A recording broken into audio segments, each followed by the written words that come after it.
इस वीडियो ਦੇ ਵਿੱਚ ਆਪਾਂ ਗੱਲ ਕਰਾਂਗੇ ਕੰਪਿਊਟਰ ਫੰਡਾਮੈਂਟਲ ਦੇ ਬਾਰੇ ਅਤੇ ਬੇਸਿਕ ਕੰਪਿਊਟਰ ਸਕਿੱਲਸ ਦੇ ਬਾਰੇ। ਜਿਵੇਂ ਕਿ ਕੰਪਿਊਟਰ ਕੀ ਹੁੰਦਾ ਹੈ ਅਤੇ ਕੰਪਿਊਟਰ ਦੇ ਕਿਹੜੇ-ਕਿਹੜੇ ਪਾਰਟਸ ਹੁੰਦੇ ਹਨ, ਕੰਪਿਊਟਰ ਦੀ ਲੈਂਗੁਏਜ ਕੀ ਹੁੰਦੀ ਹੈ ਅਤੇ ਕਿਹੜੇ-ਕਿਹੜੇ ਯੂਨਿਟਸ ਹੁੰਦੇ ਹਨ। ਇਸ ਸਭ ਦੀ ਜਾਣਕਾਰੀ ਇਸ ਵੀਡੀਓ ਵਿੱਚ ਦਿੱਤੀ ਜਾਊਗੀ। ਤੋਂ ਪਹਿਲਾਂ ਆਪਾਂ ਗੱਲ ਕਰਦੇ ਹਾਂ ਕਿ ਕੰਪਿਊਟਰ ਕੀ ਹੁੰਦਾ ਹੈ। ਕੰਪਿਊਟਰ ਇੱਕ ਇਲੈਕਟ੍ਰੋਨਿਕ ਡਿਵਾਈਸ ਹੁੰਦਾ ਹੈ ਜੋ ਕਿ ਬਿਜਲੀ 'ਤੇ ਚੱਲਦਾ ਹੈ ਅਤੇ ਇਹ ਡਾਟਾ ਨੂੰ ਇਨਫੋਰਮੇਸ਼ਨ ਦੇ ਵਿੱਚ ਵੀ ਬਦਲਣ ਦਾ ਕੰਮ ਕਰਦਾ ਹੈ। ਹੁਣ ਗੱਲ ਆਉਂਦੀ ਹੈ ਕਿ ਡਾਟਾ ਕੀ ਹੁੰਦਾ ਹੈ। Raw facts are known as data, ਮਤਲਬ ਕਿ ਜਿਸ ਦੀ ਕੋਈ ਖਾਸ ਵੈਲਿਊ ਨਹੀਂ ਹੁੰਦੀ ਉਸ ਨੂੰ ਡਾਟਾ ਕਿਹਾ ਜਾਂਦਾ ਹੈ। For example 100, 100। ਹੁਣ ਇਹ ਨੰਬਰ ਕੀ ਕਹਿਲਾਊਗਾ? ਡਾਟਾ। ਪਰ ਇਹ 100 ਕੀ ਹੈ, ਇਹ ਕਿਉਂ ਲਿਖਿਆ ਇੱਥੇ, ਇਹ ਤਾਂ ਸਹੀ ਸਾਨੂੰ ਪਤਾ ਨਹੀਂ ਲੱਗ ਪਾ ਰਿਹਾ ਹੈ। ਹੁਣ ਗੱਲ ਕਰਦੇ ਹਾਂ ਇਨਫੋਰਮੇਸ਼ਨ, ਕਿ ਇਨਫੋਰਮੇਸ਼ਨ ਕੀ ਹੁੰਦੀ ਹੈ। ਇਨਫੋਰਮੇਸ਼ਨ ਦੀ ਡੈਫੀਨੇਸ਼ਨ ਕੀ ਹੁੰਦੀ ਹੈ? Data which convey the meaning is called information. ਜਿੰਨਾ ਡਾਟਾ ਤੋਂ ਕੋਈ ਮੀਨਿੰਗ ਨਿਕਲਦਾ ਹੈ ਉਸ ਨੂੰ ਕੀ ਕਿਹਾ ਜਾਂਦਾ ਹੈ? ਇਨਫੋਰਮੇਸ਼ਨ। ਫੋਰ ਐਗਜ਼ਾਮਪਲ ਜਿਵੇਂ ਕਿ ਇਸ 100 ਦੇ ਅੱਗੇ ਰੁਪੀਜ਼ ਲਿਖ ਦਿੱਤਾ ਗਿਆ ਹੈ, ਮੀਨਸ ਹੁਣ ਇਹ ਕੀ ਹੋ ਗਿਆ? 100 ਰੁਪੀਜ਼ ਬਣ ਗਿਆ ਹੈ। ਹੁਣ ਇਸ ਦਾ ਕੋਈ ਮਤਲਬ ਨਿਕਲ ਰਿਹਾ ਹੈ। ਜਿਸ ਤੋਂ ਸਾਨੂੰ ਅੱਧੀ ਅਧੂਰੀ ਜਾਣਕਾਰੀ ਪ੍ਰਾਪਤ ਹੁੰਦੀ ਹੈ ਉਸ ਨੂੰ ਡਾਟਾ ਕਿਹਾ ਜਾਂਦਾ ਹੈ। ਜਿਸ ਤੋਂ ਸਾਨੂੰ ਪੂਰੀ ਜਾਣਕਾਰੀ ਪ੍ਰਾਪਤ ਹੁੰਦੀ ਹੈ ਉਸ ਨੂੰ ਇਨਫੋਰਮੇਸ਼ਨ ਕਿਹਾ ਜਾਂਦਾ ਹੈ। ਹੁਣ ਗੱਲ ਕਰਦੇ ਹਾਂ ਕੰਪਿਊਟਰ ਦਾ ਪ੍ਰਿੰਸੀਪਲ ਕੀ ਹੁੰਦਾ ਹੈ। ਸਭ ਤੋਂ ਪਹਿਲਾਂ ਕੰਪਿਊਟਰ ਦੇ ਵਿੱਚ ਕੋਈ ਇਨਪੁਟ ਦਿੱਤੀ ਜਾਂਦੀ ਹੈ, ਫਿਰ ਉਸ ਇਨਪੁਟ ਦੇ ਉੱਪਰ ਕੋਈ ਪ੍ਰੋਸੈਸਿੰਗ ਹੁੰਦੀ ਹੈ ਕੰਪਿਊਟਰ ਦੇ ਵਿੱਚ, ਫਿਰ ਸਾਨੂੰ ਕੋਈ ਆਊਟਪੁੱਟ ਦੇ ਰੂਪ ਵਿੱਚ ਇਨਫੋਰਮੇਸ਼ਨ ਪ੍ਰਾਪਤ ਹੁੰਦੀ ਹੈ। ਇਸ ਤੋਂ ਬਾਅਦ ਆਪਾਂ ਗੱਲ ਕਰਦੇ ਹਾਂ ਪਾਰਟਸ ਆਫ ਕੰਪਿਊਟਰ। ਕੰਪਿਊਟਰ ਦੇ ਪਾਰਟਸ ਕਿਹੜੇ-ਕਿਹੜੇ ਹੁੰਦੇ ਹਨ। ਸਭ ਤੋਂ ਪਹਿਲਾਂ ਆ ਜਾਂਦੇ ਇਨਪੁਟ ਡਿਵਾਈਸ, ਫਿਰ ਪ੍ਰੋਸੈਸਿੰਗ ਡਿਵਾਈਸਿਸ, ਫਿਰ ਸਟੋਰੇਜ ਡਿਵਾਈਸ, ਉਸ ਤੋਂ ਬਾਅਦ ਆਊਟਪੁੱਟ ਡਿਵਾਈਸ। ਇਹਨਾਂ ਵਿੱਚ ਕੰਪਿਊਟਰ ਦੇ ਸਾਰੇ ਪਾਰਟਸ ਕਵਰ ਹੋ ਜਾਂਦੇ ਹਨ। ਸਭ ਤੋਂ ਪਹਿਲਾਂ ਆ ਜਾਏਗਾ ਇਨਪੁਟ ਡਿਵਾਈਸ। ਇਨਪੁਟ ਡਿਵਾਈਸ ਦੀ ਡੈਫੀਨੇਸ਼ਨ ਕੀ ਹੋਵੇਗੀ? ਜਿਨ੍ਹਾਂ ਡਿਵਾਈਸਿਸ ਦੀ ਮਦਦ ਨਾਲ ਅਸੀਂ ਕੰਪਿਊਟਰ ਦੇ ਵਿੱਚ ਕੋਈ ਇਨਪੁਟ ਦਿੰਦੇ ਹਾਂ ਉਹਨਾਂ ਨੂੰ ਇਨਪੁਟ ਡਿਵਾਈਸ ਕਿਹਾ ਜਾਂਦਾ ਹੈ। ਪਹਿਲੀ ਆਪਣੀ ਇਨਪੁਟ ਡਿਵਾਈਸ ਆਏਗੀ ਕੀਬੋਰਡ। ਕੀਬੋਰਡ ਕੀ ਹੁੰਦਾ ਹੈ? ਕੀਬੋਰਡ ਇੱਕ ਟਾਈਪਰਾਈਟਰ ਦੀ ਤਰ੍ਹਾਂ ਹੁੰਦਾ ਹੈ ਜਿਸ ਦੇ ਉੱਪਰ ਬਹੁਤ ਸਾਰੀਆਂ ਕੀਜ਼ ਹੁੰਦੀਆਂ ਹਨ, ਨੰਬਰਸ ਹੁੰਦੇ ਨੇ, ਸਪੈਸ਼ਲ ਕੀਜ਼ ਹੁੰਦੇ ਨੇ ਅਤੇ ਫੰਕਸ਼ਨ ਕੀਜ਼ ਹੁੰਦੀਆਂ ਹਨ।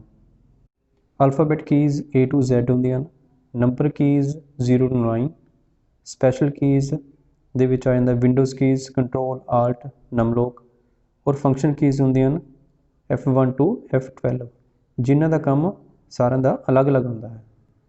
ਦੂਸਰੀ ਇਨਪੁਟ ਡਿਵਾਈਸ ਆਏਗੀ ਮਾਊਸ ਡਿਵਾਈਸ, ਜਿਸ ਨੂੰ ਆਪਾਂ ਪੁਆਇੰਟਿੰਗ ਡਿਵਾਈਸ ਵੀ ਕਹਿ ਸਕਦੇ ਹਾਂ। ਮਾਊਸ ਆਮ ਤੌਰ 'ਤੇ 3 ਤਰ੍ਹਾਂ ਦਾ ਹੁੰਦਾ ਹੈ। ਫਸਟ ਹੈ ਓਪਟੀਕਲ ਮਾਊਸ, ਜੋ ਅਸੀਂ ਜਨਰਲੀ ਯੂਜ਼ ਕਰਦੇ ਹਾਂ।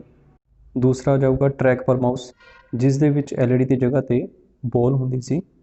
ਇਸ ਵਿੱਚ ਜਿਵੇਂ-ਜਿਵੇਂ ਬੋਲ ਮੂਵ ਹੁੰਦੀ ਸੀ ਉਸੇ ਤਰ੍ਹਾਂ ਹੀ ਮਾਊਸ ਪੁਆਇੰਟਰ ਵੀ ਮੂਵ ਹੁੰਦਾ ਸੀ। ਉਹ ਤੀਸਰਾ ਆਪਾਂ ਕਹਿ ਸਕਦੇ ਹਾਂ ਲੇਜ਼ਰ ਮਾਊਸ। ਹੁਣ ਆਪਾਂ ਗੱਲ ਕਰਦੇ ਹਾਂ ਟਾਈਪਸ ਆਫ ਬਟਨਸ। ਮਾਊਸ 'ਚ ਕਿੰਨੇ ਤਰ੍ਹਾਂ ਦੇ ਬਟਨ ਹੁੰਦੇ ਹਨ। ਪਹਿਲਾ ਹੁੰਦਾ ਹੈ ਲੈਫਟ ਬਟਨ, ਜੋ ਕਿ ਕਿਸੇ ਪ੍ਰੋਗਰਾਮ ਨੂੰ ਓਪਨ ਕਰਨ ਦੇ ਲਈ ਯੂਜ਼ ਕੀਤਾ ਜਾਂਦਾ ਹੈ ਡਬਲ ਕਲਿੱਕ ਕਰਕੇ। ਦੂਸਰਾ ਆ ਜਾਏਗਾ ਰਾਈਟ ਬਟਨ, ਜੋ ਕਿ ਸਿੰਗਲ ਕਲਿੱਕ ਕਰਕੇ ਕਿਸੇ ਵੀ ਪ੍ਰੋਗਰਾਮ ਦੀ ਪ੍ਰੋਪਰਟੀਜ਼ ਨੂੰ ਅਸੀਂ ਦੇਖ ਸਕਦੇ ਹਾਂ। ਤੀਸਰਾ ਆ ਜਾਊਗਾ ਸਕਰੋਲ ਬਟਨ, ਜੋ ਕਿ ਕਿਸੇ ਵੀ ਪੇਜ ਨੂੰ ਅਪ ਡਾਊਨ ਕਰਨ ਦੇ ਲਈ ਯੂਜ਼ ਕੀਤਾ ਜਾਂਦਾ ਹੈ। ਹੋਵੇਗੀ ਜੋਇਸਟਿਕ, ਜਿਸ ਦਾ ਪ੍ਰਯੋਗ ਗੇਮਿੰਗ ਵਰਲਡ ਦੇ ਵਿੱਚ ਕੀਤਾ ਜਾਂਦਾ ਹੈ, ਗੇਮਾਂ ਖੇਡਣ ਦੇ ਲਈ। ਉਸ ਤੋਂ ਬਾਅਦ ਆ ਜਾਊਗੀ ਸਕੈਨਰ। ਸਕੈਨਰ ਨੂੰ ਵੀ ਆਪਾਂ ਇਨਪੁਟ ਡਿਵਾਈਸ ਆਖਾਂਗੇ। ਸਕੈਨਰ ਦਾ ਕੰਮ ਹਾਰਡ ਕਾਪੀ ਨੂੰ ਸੌਫਟ ਕਾਪੀ ਦੇ ਵਿੱਚ ਬਦਲਣ ਦਾ ਹੁੰਦਾ ਹੈ, ਜਿਵੇਂ ਕਿ ਕਿਸੇ ਵੀ ਪੇਜ ਨੂੰ ਅਸੀਂ ਸਕੈਨ ਕਰਕੇ ਕੰਪਿਊਟਰ ਦੇ ਵਿੱਚ ਦਾਖਲ ਕਰ ਸਕਦੇ ਹਾਂ। ਉਸ ਤੋਂ ਬਾਅਦ ਆ ਜਾਏਗਾ debit card reader, barcode reader, ਇਹਨਾਂ ਨੂੰ ਵੀ ਆਪਾਂ ਇਨਪੁਟ ਡਿਵਾਈਸ ਆਖਾਂਗੇ। ਡੈਬਿਟ ਕਾਰਡ ਰੀਡਰ ਕਾਰਡਸ ਨੂੰ ਰੀਡ ਕਰਨ ਦਾ ਕੰਮ ਕਰਦੀ ਹੈ ਅਤੇ ਬਾਰਕੋਡ ਰੀਡਰ ਬਾਰਕੋਡਸ ਨੂੰ ਸਕੈਨ ਕਰਕੇ ਉਹਨਾਂ ਨੂੰ ਰੀਡ ਕਰਦੀ ਹੈ। ਹੁਣ ਆਪਾਂ ਗੱਲ ਕਰਦੇ ਹਾਂ ਪ੍ਰੋਸੈਸਿੰਗ ਡਿਵਾਈਸਿਸ ਦੀ। ਪ੍ਰੋਸੈਸਿੰਗ ਡਿਵਾਈਸ ਦੇ ਵਿੱਚ CPU ਆ ਜਾਂਦਾ ਹੈ, ਜਿਸ ਦਾ ਪੂਰਾ ਨਾਮ ਸੈਂਟਰਲ ਪ੍ਰੋਸੈਸਿੰਗ ਯੂਨਿਟ ਹੈ। ਤੁਸੀਂ ਦੇਖ ਸਕਦੇ ਹੋ ਕਿ CPU ਇਸ ਤਰ੍ਹਾਂ ਦਾ ਦਿਖਾਈ ਦਿੰਦਾ ਹੈ। CPU ਨੂੰ ਅਸੀਂ ਬ੍ਰੇਨ ਆਫ ਕੰਪਿਊਟਰ ਵੀ ਕਹਿ ਸਕਦੇ ਹਾਂ, ਕਿਉਂਕਿ ਇਸ ਦੇ ਵਿੱਚ ਪ੍ਰੋਸੈਸਰ ਲੱਗਿਆ ਹੁੰਦਾ ਹੈ ਜੋ ਕਿ ਸਾਰੇ ਡਾਟਾ ਦੇ ਉੱਪਰ ਪ੍ਰੋਸੈਸਿੰਗ ਕਰਦਾ ਹੈ। ਇਸ ਨੂੰ ਅਸੀਂ ਸਿਸਟਮ ਯੂਨਿਟ ਵੀ ਕਹਿ ਸਕਦੇ ਹਾਂ। CPU ਦੇ ਉੱਪਰਲੇ ਪਾਰਟ ਨੂੰ ਅਸੀਂ ਕੈਬਿਨਟ ਕਹਿੰਦੇ ਹਾਂ, ਜਿਸ ਦੇ ਵਿੱਚ ਸਾਰੇ ਪਾਰਟਸ ਲੱਗੇ ਹੁੰਦੇ ਹਨ। ਪ੍ਰੋਸੈਸਰ ਵੀ ਕੈਬਨਿਟ ਦੇ ਅੰਦਰ ਹੀ ਲੱਗਿਆ ਹੁੰਦਾ ਹੈ। ਤੁਸੀਂ ਦੇਖ ਸਕਦੇ ਹੋ ਕਿ ਕੈਬਨਿਟ ਅੰਦਰੋਂ ਇਸ ਤਰ੍ਹਾਂ ਦਿਖਾਈ ਦਿੰਦੀ ਹੈ। ਇਸ ਦੇ ਵਿੱਚ ਪਾਵਰ ਸਪਲਾਈ ਲੱਗੀ ਹੁੰਦੀ ਹੈ ਜੋ ਕਿ ਕੈਬਨਿਟ ਨੂੰ ਜਾਂ CPU ਨੂੰ ਪਾਵਰ ਦੇਣ ਦਾ ਕੰਮ ਕਰਦੀ ਹੈ। ਇਸ ਜਗ੍ਹਾ ਦੇ ਉੱਪਰ ਕਾਰਡਸ ਲੱਗੇ ਹੁੰਦੇ ਹਨ ਅਤੇ ਫਰੰਟ ਵਾਲੀ ਸਾਈਡ ਦੇ ਉੱਪਰ CD-ROM drive, floppy drive, hard disk drive ਇਹ ਸਭ ਲਗਾਏ ਜਾਂਦੇ ਹਨ। ਹੁਣ ਆਪਾਂ ਗੱਲ ਕਰਦੇ ਹਾਂ CPU ਦੇ ਪਾਰਟਸ ਦੀ। CPU ਦੇ ਵਿੱਚ ਮੇਨਲੀ ਦੋ ਪਾਰਟਸ ਹੁੰਦੇ ਹਨ, ALU ਅਤੇ CU। ALU ਨੂੰ ਕਿਹਾ ਜਾਂਦਾ ਹੈ ਅਰਿਥਮੈਟਿਕ ਲੌਜਿਕ ਯੂਨਿਟ ਅਤੇ CU ਦਾ ਮਤਲਬ ਹੈ ਕੰਟਰੋਲ ਯੂਨਿਟ। ਕੰਪਿਊਟਰ ਦੇ ਵਿੱਚ ਜਿੰਨੀਆਂ ਵੀ ਕੈਲਕੂਲੇਸ਼ਨਸ ਨੇ, ਜਿਸ ਤਰ੍ਹਾਂ ਪਲੱਸ, ਮਾਈਨਸ, ਡਿਵੀਜ਼ਨ, ਮਲਟੀਪਲੀਕੇਸ਼ਨ, ਇਹ ਸਾਰੀਆਂ ਕੈਲਕੂਲੇਸ਼ਨਸ ALU ਦੀ ਮਦਦ ਨਾਲ ਹੀ ਕੀਤੀਆਂ ਜਾਂਦੀਆਂ ਹਨ ਅਤੇ ਕੰਟਰੋਲ ਯੂਨਿਟ ਦਾ ਕੰਮ ਹੁੰਦਾ ਹੈ CPU ਨਾਲ ਜੁੜੇ ਸਾਰੇ ਪਾਰਟਸ ਨੂੰ ਕੰਟਰੋਲ ਕਰਨਾ। ਹੁਣ ਆਪਾਂ ਗੱਲ ਕਰਦੇ ਹਾਂ ਮੈਮਰੀ ਦੀ। ਮੈਮਰੀ ਮੇਨਲੀ ਦੋ ਪ੍ਰਕਾਰ ਦੀ ਹੁੰਦੀ ਹੈ, ਪ੍ਰਾਇਮਰੀ ਮੈਮਰੀ ਅਤੇ ਸੈਕੰਡਰੀ ਮੈਮਰੀ। ਪ੍ਰਾਇਮਰੀ ਮੈਮਰੀ ਦੇ ਵਿੱਚ ਦੋ ਤਰ੍ਹਾਂ ਦੀ ਮੈਮਰੀ ਆ ਜਾਂਦੀ ਹੈ, ਜਿਸ ਤਰ੍ਹਾਂ RAM ਅਤੇ ROM। RAM ਦਾ ਪੂਰਾ ਨਾਮ ਹੈ ਰੈਂਡਮ ਐਕਸੈਸ ਮੈਮਰੀ ਅਤੇ ROM ਦਾ ਪੂਰਾ ਨਾਮ ਹੈ ਰੀਡ ਓਨਲੀ ਮੈਮਰੀ। RAM ਦੇ ਵਿੱਚ ਕੋਈ ਵੀ ਡਾਟਾ ਜੋ ਸਟੋਰ ਹੁੰਦਾ ਹੈ ਉਸ ਨੂੰ ਅਸੀਂ ਰੀਡ ਵੀ ਕਰ ਸਕਦੇ ਹਾਂ ਅਤੇ ਰਾਈਟ ਵੀ ਕਰ ਸਕਦੇ ਹਾਂ, ਪਰੰਤੂ ROM ਦੇ ਵਿੱਚ ਡਾਟਾ ਨੂੰ ਸਿਰਫ ਰੀਡ ਹੀ ਕੀਤਾ ਜਾ ਸਕਦਾ ਹੈ, ਰਾਈਟ ਨਹੀਂ ਕੀਤਾ ਜਾ ਸਕਦਾ।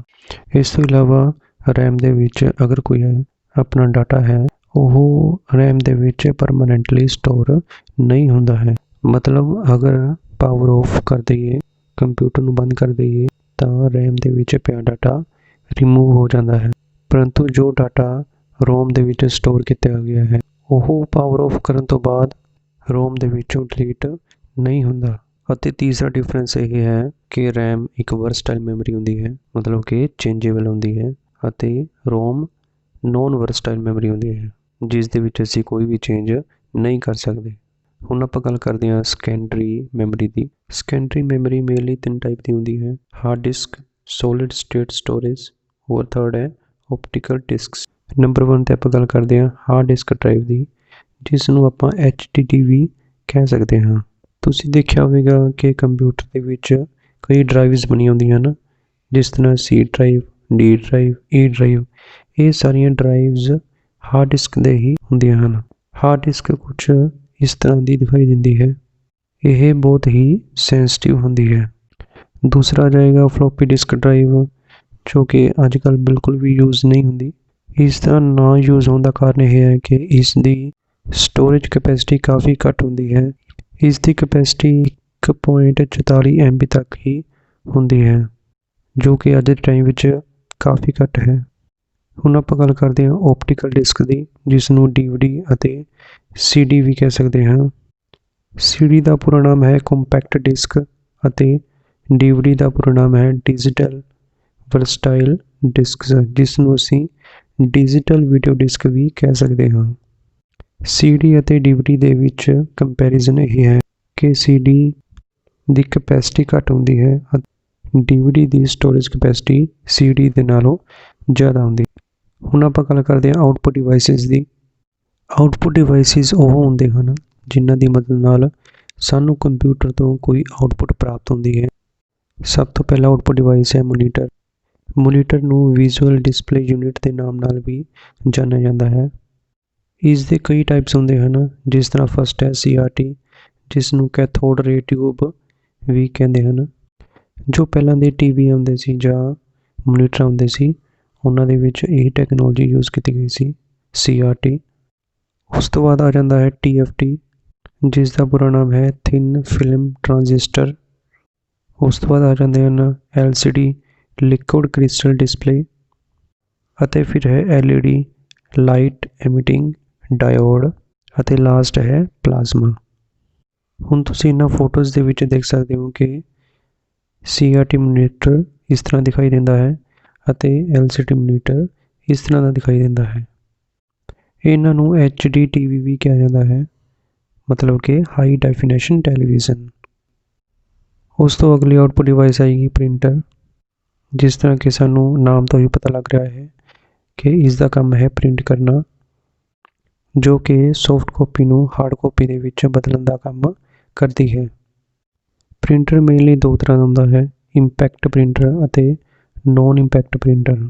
ਇੰਪੈਕਟ ਦੀਆਂ ਦੋ ਅੱਗੇ ਕੈਟੇਗਰੀ ਹੁੰਦੀਆਂ ਹਨ, ਫਸਟ ਹੈ ਡੋਟ ਮੈਟ੍ਰਿਕਸ ਅਤੇ ਸੈਕਿੰਡ ਹੈ ਲਾਈਨ ਪ੍ਰਿੰਟਰ। ਅਤੇ ਨੋਨ ਇੰਪੈਕਟ ਪ੍ਰਿੰਟਰ ਦੇ ਵਿੱਚ ਆ ਜਾਂਦੇ ਹਨ ਇੰਕਜੈਟ ਪ੍ਰਿੰਟਰ, ਥਰਮਲ ਪ੍ਰਿੰਟਰ ਅਤੇ ਲੇਜ਼ਰ ਪ੍ਰਿੰਟਰ। ਇਸ ਤੋਂ ਇਲਾਵਾ ਹੈੱਡਫੋਨਸ, ਸਪੀਕਰਸ ਇਹ ਵੀ ਆਊਟਪੁੱਟ ਡਿਵਾਈਸ ਹੁੰਦੇ ਹਨ, ਜਿਨ੍ਹਾਂ ਤੋਂ ਸਾਨੂੰ ਆਊਟਪੁੱਟ ਦੇ ਰੂਪ ਵਿੱਚ ਆਵਾਜ਼ ਸੁਣਾਈ ਦਿੰਦੀ ਹੈ। ਹੁਣ ਆਪਾਂ ਗੱਲ ਕਰਦੇ ਹਾਂ ਸੌਫਟਵੇਅਰ ਦੀ ਕਿ ਸੌਫਟਵੇਅਰ ਕਿਸ ਨੂੰ ਕਿਹਾ ਜਾਂਦਾ ਹੈ। ਸੌਫਟਵੇਅਰ ਸੈੱਟ ਆਫ ਪ੍ਰੋਗਰਾਮਸ ਹੁੰਦਾ ਹੈ ਜਾਂ ਸੈੱਟ ਆਫ ਇੰਸਟਰਕਸ਼ਨਸ ਹੁੰਦਾ ਹੈ। ਮਤਲਬ ਕਿ ਕਿਸੇ ਵੀ ਟਾਸਕ ਨੂੰ ਪੂਰਾ ਕਰਨ ਦੇ ਲਈ ਜੋ ਅਸੀਂ ਸਟੈਪ ਬਾਏ ਸਟੈਪ ਇੰਸਟਰਕਸ਼ਨ ਦਿੰਦੇ ਹਾਂ, ਜੋ ਅਸੀਂ ਪ੍ਰੋਗਰਾਮ ਯੂਜ਼ ਕਰਦੇ ਹਾਂ ਕੰਪਿਊਟਰ ਦੇ ਅੰਦਰ, ਜੋ ਨਿਰਦੇਸ਼ਾਂ ਦਾ ਸਮੂਹ ਹੁੰਦਾ ਹੈ, ਉਸ ਨੂੰ ਅਸੀਂ ਸੌਫਟਵੇਅਰ ਕਹਿੰਦੇ ਹਾਂ। ਸੌਫਟਵੇਅਰ ਮੇਨਲੀ ਦੋ ਤਰ੍ਹਾਂ ਦਾ ਹੁੰਦਾ ਹੈ, ਸਿਸਟਮ ਸੌਫਟਵੇਅਰ ਅਤੇ ਐਪਲੀਕੇਸ਼ਨ ਸੌਫਟਵੇਅਰ। ਸਿਸਟਮ ਸੌਫਟਵੇਅਰ ਦੇ ਵਿੱਚ ਆਪਰੇਟਿੰਗ ਸਿਸਟਮ ਹੁੰਦਾ ਹੈ, ਜਿਵੇਂ ਕਿ ਡੋਸ, ਵਿੰਡੋਜ਼, ਲਾਈਨੈਕਸ, ਮੈਕ। ਅਤੇ ਐਪਲੀਕੇਸ਼ਨ ਸੌਫਟਵੇਅਰ ਦੇ ਵਿੱਚ ਕੰਪਿਊਟਰ 'ਤੇ ਚੱਲਣ ਵਾਲੀ ਕੋਈ ਵੀ ਸਿੰਗਲ ਐਪਲੀਕੇਸ਼ਨ ਆ ਸਕਦੀ ਹੈ, ਜਿਸ ਤਰ੍ਹਾਂ ਕਿ MS Office, Word, Excel, PowerPoint. ਇਹਨਾਂ ਸਾਰਿਆਂ ਨੂੰ ਅਸੀਂ ਐਪਲੀਕੇਸ਼ਨ ਸੌਫਟਵੇਅਰ ਆਖਾਂਗੇ। ਇਸ ਤੋਂ ਬਾਅਦ ਆਪਾਂ ਗੱਲ ਕਰਦੇ ਹਾਂ ਹਾਰਡਵੇਅਰ ਦੀ ਕਿ ਹਾਰਡਵੇਅਰ ਕਿਸ ਨੂੰ ਕਿਹਾ ਜਾਂਦਾ ਹੈ। ਹਾਰਡਵੇਅਰ ਉਹ ਆਬਜੈਕਟਸ ਹੁੰਦੇ ਹਨ ਜਿਨ੍ਹਾਂ ਨੂੰ ਅਸੀਂ ਟੱਚ ਕਰ ਸਕਦੇ ਹਾਂ, ਜਿਵੇਂ ਕਿ discs, display screen, keyboard, printers and mouse.